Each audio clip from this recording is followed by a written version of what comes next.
কোটা সংস্কার আন্দোলন থেকে সরকার পদত্যাগের এক দফা দাবির চূড়ান্ত কর্মসূচির সেই সকাল। সারা দেশে অনির্দিষ্টকালের কারফিউ। কি হবে, কি ঘটতে যাচ্ছে, এমন এক চরম অনিশ্চয়তায় ছিল পুরো দেশ। মানুষের মনে তখন একটাই প্রশ্ন, আরও রক্ত ঝরবে নাকি শান্তিপূর্ণভাবেই ঘটবে ক্ষমতার পরিবর্তন? কারফিউর ছায়ায় সেদিনের সকাল যেন আতঙ্ক আর অনিশ্চয়তায় ঢেকেছিল। রাস্তায় রাস্তায় সেনাবাহিনীর অবস্থান, চারিদিকে ব্যারিকেড, আর মানুষের চোখে ভয়, উৎকণ্ঠা ও অপেক্ষা। কিন্তু সময় গড়ানোর সঙ্গে সঙ্গে সেই নীরবতা ভাঙতে শুরু করে। কারফিউ উপেক্ষা করে রাজধানীর বিভিন্ন প্রান্ত থেকে ছাত্র জনতা শহীদ মিনারের দিকে জড়ো হতে থাকেন। একই সময় পুরান ঢাকার চানখারপুল ও নিমতলী এলাকাতেও অবস্থান নেন বিভিন্ন রাজনৈতিক দলের নেতাকর্মীরা।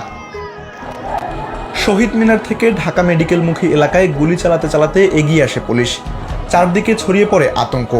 চানখারপুলে পুলিশের গুলিতে আনাসসহ 6 জন নিহত হন, আহত হন আরও অনেকে। শেষ মুহূর্তেও রাজপথ রক্তে রঞ্জিত হয়। এদিকে রাজনৈতিক অঙ্গনেও চলছিল টানটান উত্তেজনা। বিভিন্ন পর্যায়ে চলছিল সংকট নিরসনের চেষ্টা। সবার দৃষ্টি ছিল গণভবনের দিকে।